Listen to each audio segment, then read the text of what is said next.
హైదరాబాద్ మంచిర్యాలలో ప్రాచీన రాతియుగం నాటి ఆది మానవుని ఆనవాళ్లు బయటపడ్డాయి. గ్రామంలో ఉన్న స్థానిక వీరభద్రస్వామి ఆలయ ఆవరణలో ఆది మానవుల గుర్తులను పురావస్తు శాఖ అధికారులు గుర్తించారు. ఆలయ పరిసరాల్లో ఉన్న రాళ్లపై 15 చోట్ల 4000 ఏళ్ల నాటి రాతి గొడ్డళ్లను పదును పెట్టేందుకు నూరిన గుర్తులు ఉన్నట్లుగా తెలిపారు. వీటి పొడవు 15 సెంటీమీటర్లు, వెడల్పు 3 సెంటీమీటర్లు, లోతు 2 సెంటీమీటర్లు ఉన్నట్లుగా వెల్లడించారు.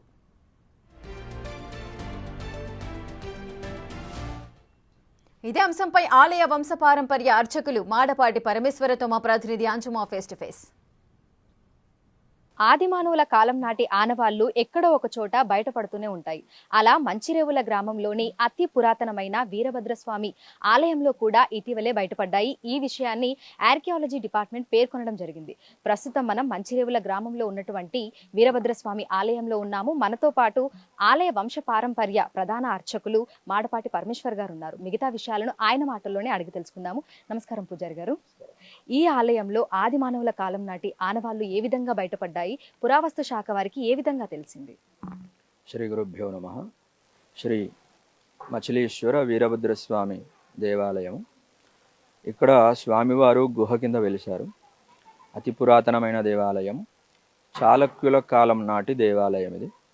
బ్రహ్మసూత్రం ఆధారంగా దీని శివనాగరెడ్డి గారు ఆర్కియాలజికల్ డిపార్ట్మెంట్ వారు దీన్ని తెలపడం జరిగింది.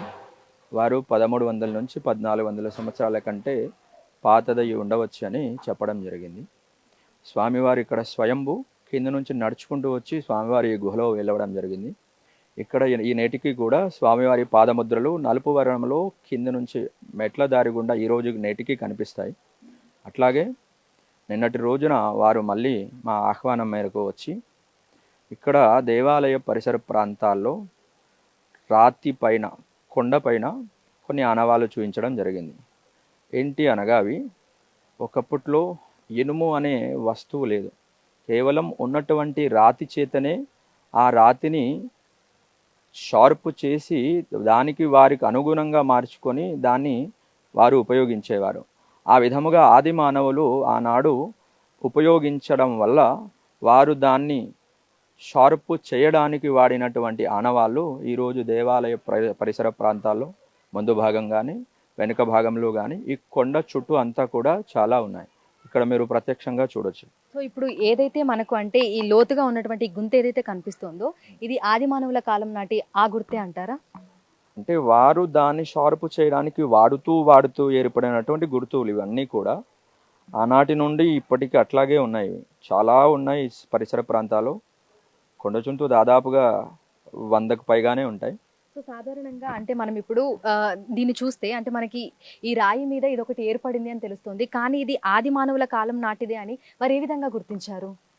అంటే సామాన్యంగా ఒక కొండ శిల పైన ఇలా చేయడం అసామాన్యం. ఎందుకనగా అది చేస్తూ ఎంతో కాలం గడిస్తే కానీ ఇలాంటి ఆనవాళ్ళు ఏర్పడవు. కాబట్టి ఒకే రోజు ఒకే క్షణంలో ఇది చేయాలంటే కుదరని పని. వాళ్ళు చేస్తూ ఉండగా ఇవన్నీ కూడా ఇలా జరగడం జరిగింది. ఇదంతా కూడా లేదు అంటే అసామాన్యం ఇట్లా చేయడం కొండపైన. సో ఆర్కియాలజీ డిపార్ట్మెంట్ వాళ్ళు అంటే ఇటువైపు వచ్చినప్పుడు మీరు వాళ్ళని చూసి పిలవడం జరిగిందా, లేదంటే వాళ్ళంతట వాళ్ళే ఇక్కడికి రావడం జరిగిందా? మేము వారిని దేవాలయం యొక్క వయస్సు ఎంత ఉంటుందని ముఖ్యంగా మా ఉద్దేశం పిలవడం జరిగింది. దాంతోపాటుగా వారివి గుర్తించి ఇది మాకు వివరించడం జరిగింది. ఆది మానవుల కాలం నాటిది. దీన్ని 4000 సంవత్సరాల కంటే పూర్వము అని చెప్పడం వారు చెప్పారు. మంచిరేవుల గ్రామంలో ఉన్నటువంటి అతి పురాతనమైన దాదాపు 1300 నుంచి 1400 ఏళ్ల నాటి పురాతన ఆలయమైనటువంటి వీరభద్రస్వామి ఆలయంలో ఇటీవలి కాలంలో మనకు ఆ గుర్తులు కూడా ఏర్పడడం జరిగింది. సో ఒకసారి చూడొచ్చు. అంటే అప్పట్లో వాళ్ళకి ఇనుము పనిముట్లు అనేవి లేవు. సో వాళ్ళు వేట కోసం కానీ ఇతరత్ర అవసరాల కోసం కానీ రాళ్ళనే ఉపయోగించే వాళ్ళు. ఆ రాళ్ళని షార్ప్ చేయడానికి, పదును చేయడానికి వాళ్ళ విధంగా అంటే దాని మీద వాళ్ళు రాపిడి చేస్తూ మనకు ఆ గుంతలు కూడా ఏర్పడ్డాయి. ఇటువంటి గుంతలు ఈ ఆలయ పరిసర ప్రాంతాలలో ఇంకా అధిక సంఖ్యలో ఉన్నట్లుగా కూడా మనకు పూజారులు అయితే తెలపడం జరిగింది. ఒకసారి మీరు ఈ రాతి మీద చూసుకుంటే మనకి చాలా చోట్ల ఈ విధమైనటువంటి గుర్తులు అనేవి ఉన్నాయి. సో సాధారణంగా మనకి ఒక రాయి మీద ఇట్లాంటి గుర్తులు చేయడం అనేది అసాధ్యం. సో అప్పట్లో వాళ్ళు అంటే కొన్ని సంవత్సరాలు వాళ్ళు ఇలా చేసి ఉంటే తప్ప అట్లాంటి గుంతలు అయితే పడలేవు. అంటే ఆర్కియాలజీ డిపార్ట్మెంట్ వాళ్ళైతే 4000 సంవత్సరాల క్రితంవి అని చెప్తున్నారు. అంటే ఈ ఆలయం ఇంకా ఎంత పురాతనమైనది అనేది కూడా మనం అందరం కూడా ఒకసారి గుర్తించవచ్చు. సో ప్రస్తుతం అయితే వాళ్ళు ఈ ఆనవాళ్ళను గుర్తించడం అయితే జరిగింది. మరి ఈ ఆలయ పరిసర ప్రాంతాలలో ఆది మానవుల కాలం నాటి అంటే వాళ్ళు వాడిన పనిముట్లే కానీ వస్తువులే కానీ ఇంకేమైనా బయటపడతాయా అనేది కూడా వేచి చూడాలి.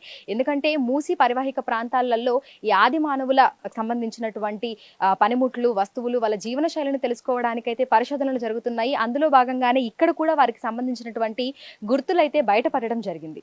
వీడియో జర్నలిస్ట్ వేణుతో అంజుమ, బిగ్ టీవీ, హైదరాబాద్.